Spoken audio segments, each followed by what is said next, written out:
بڕۆم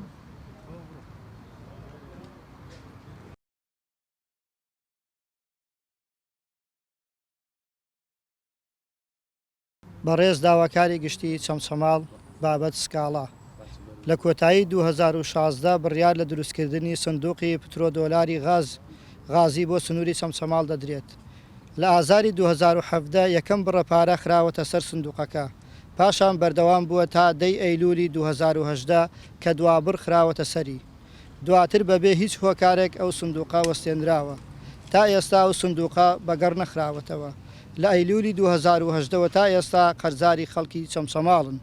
پرسیاری ئێمە ئەوەیە: ئەلف هۆکاری وەستاندنی پترۆ دۆلار چییە؟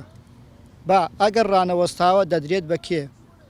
بۆیە ئێمە سکاڵای یاساییمان هەیە لە یەکەم کۆمپانیای داناگاز، چونکە کۆمپانیا کار لە کێڵگەکانی سنوورەکە دەکات. دووهەم وەزارەتی سامانە سروشتیەکان، چونکە لایەنی جێبەجێکاری پترۆ دۆلارە. سێیەم قائیمقامی چەمچەماڵ، سەرۆکی یەکەی ئیداری شارەکەیە و ئەندامی سندوقی پترۆ دۆلارە و بێدەنگە لە ئاست وەستانی پترۆ دۆلاری سنوورەکە. گروپی ڕا چەمچەماڵ 31 2022.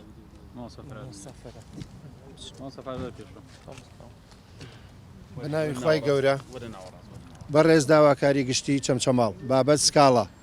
ئێمە وەک بەشێک لە هاوڵاتیانی سنووری قەزای چەمچەماڵ لە بەرامبەر پێنەدانی بەشەنەوتی سپی ماڵان کە زیاتر لە 2 ساڵە نەو دابەش نەکراوە، سکاڵای یاسایی لەسەر هەریەک لەمانەی خوارەوە تۆمارەکەین.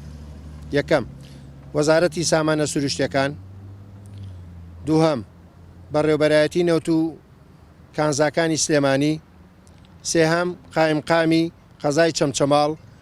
چوارەم، یەکەی سوتەمەنی قەزای چەمچەماڵ، گروپی ڕا چەمچەماڵ 31 2022.